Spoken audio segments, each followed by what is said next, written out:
Hey folks, Taylor Gillespie here. I'm at the 2026 National Stock Horse Association Pre-Futurity Derby and World's Richest Stock Horse, and I am joined together today with none other than Laurie Richards, daughter of the late Ronnie Richards, and Russell Dilday, three-time World's Greatest Horseman. Thanks for joining us, Laurie. Thanks for having me. Yeah. Wait, he's good at that, isn't he? I mean, that's like a lot of words, and he just rolls. It's like Merriam-Webster, just spit out of my mouth. No, Laurie, hey, congratulations. I don't want to, maybe I shouldn't even say anything. I don't want to spoil the news, but It's been 2027, all over Facebook. 2027 inductee in the National Ring Cowhorse Association Hall of Fame. Hey, I Thank thought you. there was a rule. No girls? No, she's not old enough. No. Thanks, Russ. You have to be at least 30. Yeah, Right. Oh, 30. Right. 2 years early. Oh, that's fun. Laurie, you are a legend. Your father was a legend. He was before my time coming into the industry. You were before my time. Like, let's just talk about being a Richards. Before your time. Well, I was late. Yeah, he's I like was 15. I was doing other things. Had other careers. But let's talk about being a Richards, and let's talk about Ronnie and him helping non-pros and helping you and the horses he liked and what he would say to younger trainers coming up and just the inspiration he was and the man that he was in the industry. You're not going to make it. You can't do it. Well, oh, I know what he says. Why do you have that giant Hackamore on that cute little Hackamore horse, Dilday? And it Before you doesn't even do me, fit. yeah, like at all. I don't even know what you're doing. Come to my trailer. We're going to take that. You're going to wear a hole in his chest with it. You learned lots of lessons from him. Yeah. For sure. Well, being a Richards was not that easy No. because he was like, would tell me all the time, just go out there and show them who you are. You're a Richards. And I'd be like, okay, Dad. You know what that means yet? Time that he got after Teddy for Oh, at the that back one gate. time. That was beautiful. Let's talk about it. Okay, so Yeah. we're at the Snafflebit Futurity, and Teddy's showing Smoke and Price, right? And Oh yes, huge my right. mom and dad had dueling for me in the Futurity, and Teddy and John were like neck and neck, and they went back to back in the fence work. Yes. And did Teddy come out? And then John was going in, and he Teddy- said, Teddy "Good luck, was coming Fatso," out. or something. John was going in, and I thought it was like something. Said like. I mean, they were were- close friends, but they were And they throwing were balls at bantering each other. back Yeah. and forth. And he called John a fatso or something. And then Dueling for Me came out, and he ended up second, like by half a point. And And Teddy Here- had just had a huge run. Teddy had a huge run. Yeah. And here comes Teddy up the walkway, the alley. And ESPN's got the cameras on now. And Oh, no kidding. my dad is there, and he is so mad because of what Teddy was saying to John. And he's like, Blew it for it. he sees them coming up there, and he's walking over there, and I'm telling John, I'm like, Johnny, look at what's happening. Look at what's happening. Go get him. And he's like, I'm not going to get him. And oh my gosh, he just read Teddy the riot act. Don't you ever show up Yeah. on front of my horse. Yes, My horse right. is coming. I remember. And Teddy's like, yes, sir. He had a little bit of a temper. But not much. Not much. Not very often. But, he did afterwards, after he calmed down, he felt kind of bad about it. I think he did apologize to Yeah. Teddy. Yeah. But it was But don't do it. Don't do it. Don't ever Sorry. do it again. But Don't do it. But he was instilling in Teddy professional decorum Yes. and tact, right? yes, Yeah. That probably Teddy remembers to this day. Teddy Yes. does remember to this day. 'Cause Yes, he still tells does. the story. But Teddy does tell a really good story about when he was showing at the Fiesta, and my dad was the judge. And I think it was a horse that Teddy got from Greg Ward. And my dad judged him, and he told Teddy, this is when Teddy was brand new. Mhm. He said, Greg Ward never made that got that horse to look that good. And Teddy said that that's what made his career because he felt Made like him he feel like he could do it. gave him confidence, made him Yeah. feel like he could do it. And there you go. And there goes Teddy And Robinson. there he goes. Yeah, here we are. Teddy who? Yeah. Yeah. So he could build him up and tear him down. Yeah, he could do it. Yeah. So I built him up and then he tore him down. Oh, that's awesome. So talk about if you recall, the type of horse that attracted your dad. The Confirmation. one that was going to win. Yeah, right. For all of us. Yeah. Yeah, but he really He went really, on him. he really did like a horse with a pretty long neck. Mhm. He liked gray horses. Huh. And I only remember us ever having one gray horse, but you know, he didn't buy a horse for its color for sure. Right. Like And he liked it, you know, he liked to feel the horse out, see how it didn't really, the conformation wasn't as important as the mind and the trainability. Mhm. Okay. Yeah, he Elvis NMSU trucking checks with Kevin Stallings had a terrible run at Snafflebit Fraternity, and he tells me and Pascal, "Hey, go see if you can buy that horse from that guy Mhm. because that horse is for real." Mhm. And it was quite a while ago. Horses weren't worth a ton of money, you know. And we're thinking 15,000. You know, just had bad Snafflebit 3-year-old run. You're usually ready to. Get rid of So it. we go over there and we're asking Kevin and, hey, you want to sell that one? No. Well, what would you take? 40, which was an unreal number. Like Kevin knew what he had, but MSU trucking checks was not gorgeous. No. He was kind of big and lanky, but Ronnie Gangly. could see it from day one. And Yeah. that horse went on to win and win. And win a So, lot. I mean, For Kevin and Karen. at the same time. Yeah. And Ronnie could see it. Well, he found a horse for my mom. It was her first cow horse. And he went and judged a show in Sacramento. And there was some kid, you know, getting the cows out of the arena and working in the cattle pens with this horse. And he was really not very pretty. But he knew he's like that. I need that horse. Yeah. And just some kid was riding him and he bought the horse and brought him home to my mother. And he had, I'm sure he consulted with her. no, he didn't. He brought it. He said, it's going to, your new horse is going to be here. And the new horse gets there. And I mean, he was not very good looking and his tail was only about this long. And she's like, the horse gets out of the trailer and she's like, well, I'm not riding that horse. Too ugly for me to ride that horse. So anyway, then he started riding him. And my mom was come out of the house and she's like, oh, my horse looks like it's working good. And she got his tail to grow, so he didn't look so bad. Yeah. But she cleaned him up. she won lots of prizes on that horse.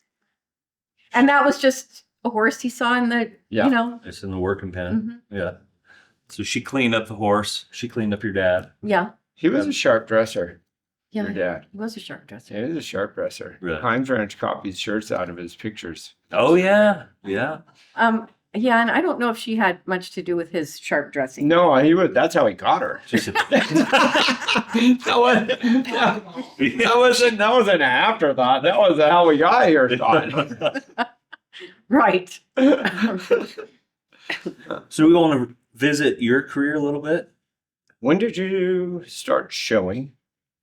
When I was 4. Yeah, that's what I thought. By myself. I started showing when I was 4. Yeah. Okay. My first lead line class, I was 11 months. Yeah. Right.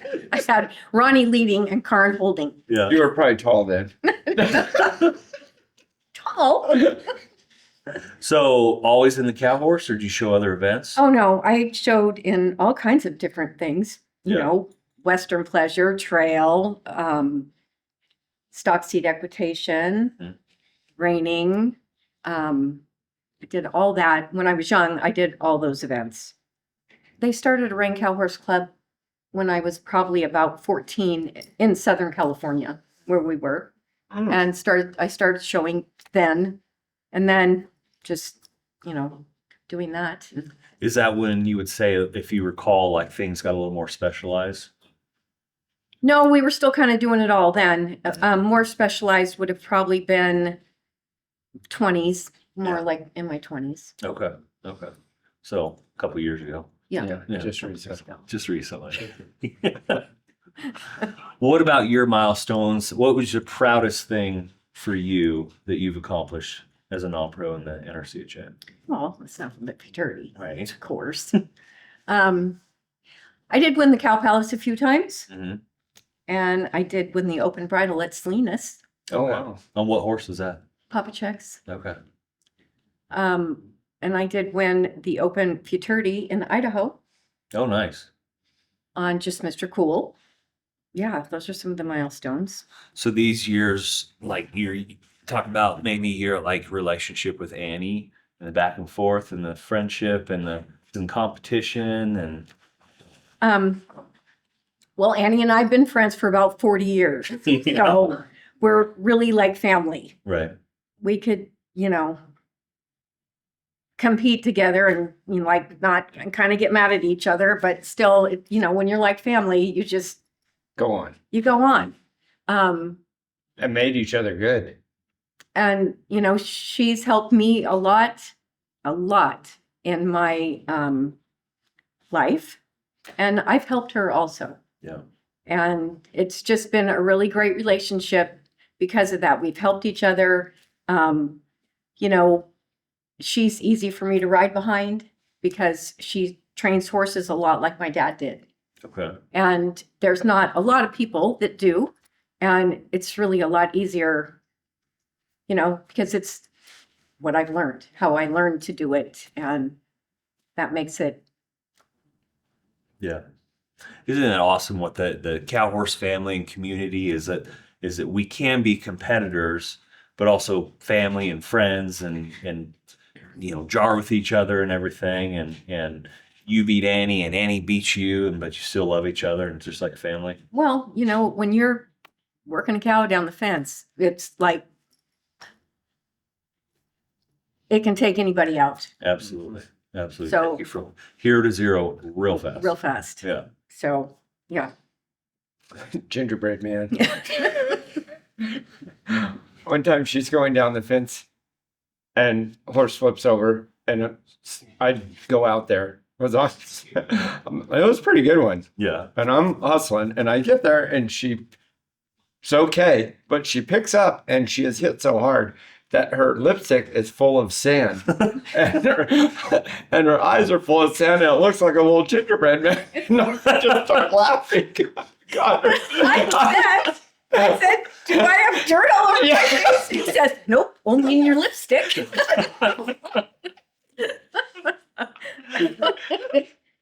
Oh, that was funny. In a minute. But He he said- got there. He was there before I even hit the ground. He knew it was coming and he was jumping over the fence when it was happening. saw it. And he got me. I mean, the horse wasn't even up. No, I was trying to get there before. Go save the lipstick. Right. Yeah. Too slow. Too slow. Gotta be quicker. Oh, that's funny. Well, let's talk about the Ronnie Richards bridle. Yeah, and 20,000 the Richards family has donated to help with the world's richest, Ryan Richards' world's richest, and of course that's in with the Run for a Million, which is a qualifier for 27. Mm-hmm. And so it all lumps together. We got the bridles, the Ryan Richard bridles, copied the favorite bit that Favorite Lori bit. got for us. General Davis copied it. It's a sweet bit. There are a bunch of them around here. Yeah, Now that using them. Sarah They're using thought, them. yeah, they're Oh, a yeah. good bit. Yeah. That's a very good bit. Yeah. Wish I could win one. Well, maybe This is the year. this is the year. This is the year. Oh goodness. Well, Laurie, we appreciate your time. Is there anything else you'd like to add about your dad and backgate talks or drive home from the horse show talks?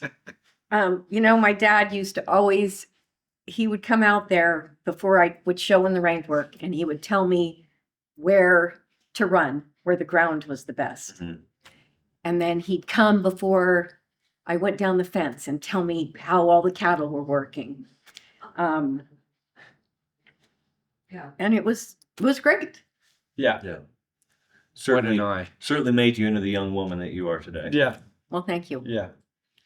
almost middle aged. Oh. And then my mom, she always used to make sure I was dressed perfect. Good job. Good job. She did a good job.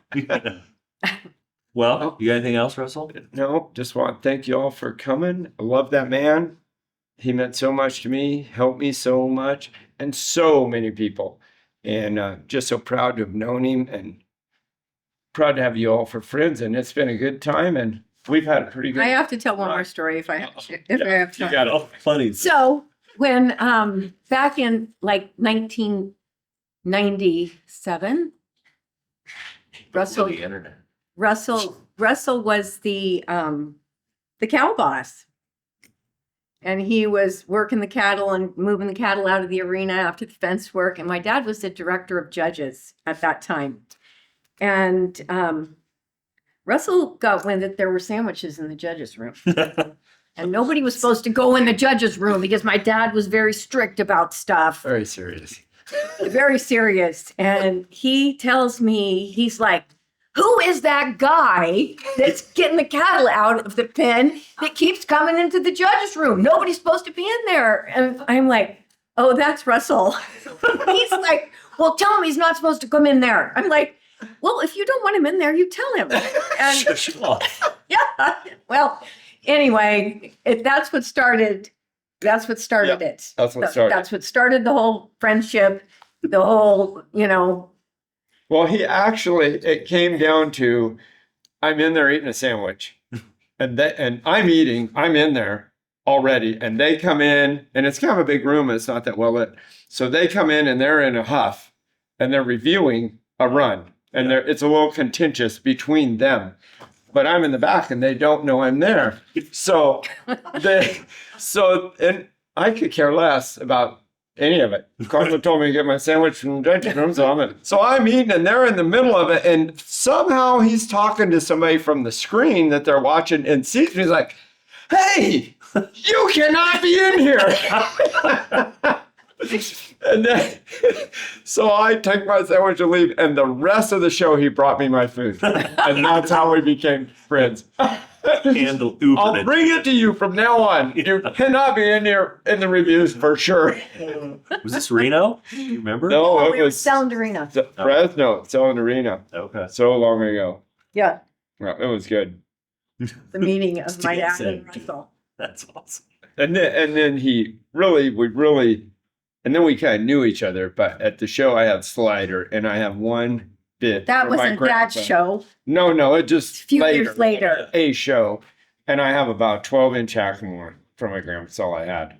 And Slider, Scott knows, about the size of a coffee can. Yeah. Yeah. And I mean, we had really know each other, but he stopped me and it's like, "What are you doing with that Hackamore on that horse?"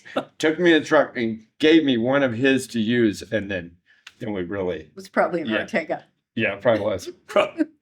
It was unreal. I had no reason to give me that Hackamore. He was pretty cool. That's awesome because you hear some stories of the old timers and then Hiding. exactly keeping the information, the bits, the hackamores, and their knowledge and experience. But it sounds like Ronnie was not. Oh that way. no, Oh, he no. was not that way. Yeah. He willing to he share. wanted to help everyone. Yeah. That's good. And brutally honest. Yeah, Yeah. that too. One time, Greg Ward's getting ready. He's running down there and stopping. All these guys are watching, and it's terrible. And so he's stopping and trying to make it better. And he'd say, "How was that?" "Oh, good." And so Ronnie shows up. And about the third time this goes on, he's like, "What is wrong with you guys? Greg, that's terrible. That's not going to work. You got to stop this and that." And Greg told me that. He said, they were just nodding. "You're going to be terrible if you don't fix that." Right. Yeah, he was brutally honest. Yes. brutal. And we were grateful for it. Right. Well, Constructively critical. yes, sure. Yes. He was very critical. Yeah. He was very critical. But His thing was, well, if I tell you you do good all the time, you're not going to know when you're not doing it right. right. Yeah. Right. So I'd be like, can't you just tell me sometimes I'm doing it right? Like, no, I'm going to tell you what you're doing wrong. If I don't say anything, it's right. Right. Yeah. That's Silence is happiness. We need a little bit more Ronnie Richards child raising in 2026. Yes, we do. Yeah. Yes, Yeah, we do. That would be good. Yeah. Yeah. Well, Laurie, we appreciate it. Well, you're welcome. Yeah. Thank you. Great. Have a good time at the show. I will. Watch the Absolutely. world's richest and go to the Cinch Bar. Well, thanks, you guys. Thanks again, Laurie. Thank you, Russell.